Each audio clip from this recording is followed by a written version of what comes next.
I'm Greg Fossilman Raymer. In this lesson, we're going to talk about one of the fundamentals of the game, opening the pot. Now that may sound a little strange to you, right? But it isn't. In fact, opening the pot is just poker speak for being the first player to voluntarily put money into the pot. Of course, there are some do's and don'ts when it comes to opening the pot, so let's get started. Before we talk about the specifics of opening the pot, let's discuss why we want to open the pot.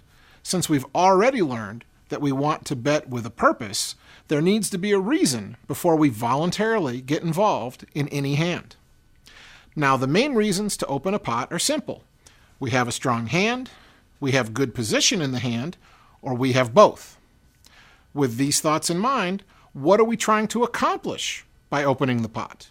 Again, the answers are simple. We're trying to win the blinds and or antes without any resistance. We're trying to play against as few opponents as possible. We're trying to gain information about the strength of our opponent's hands. And most importantly, we're trying to build a pot when we have the best hand. Now, what does all of this mean, you may be asking? It means that when we open the pot, we typically want to raise.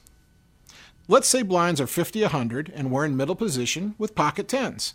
The action folds to us and we decide to just limp in by calling the 100. Does this accomplish anything?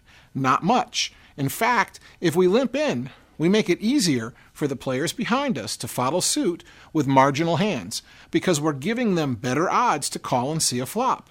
What's more, we have no idea of what cards they may be holding or what the players in the blinds may be holding because we haven't put them to any sort of real decision. Now let's look at the same hand, but instead of limping in, we decide to make a standard raise before the flop.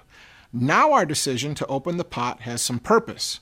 By raising, we force the players behind us to fold marginal hands that they might have played for a call, and we can begin to put players who call on a narrower range of hands in relation to our own.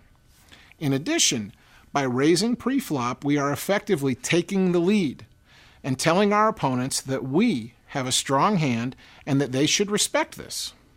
Now, this can make it easier for us to steal the pot with a continuation bet on the flop, which is something we'll discuss in a later lesson.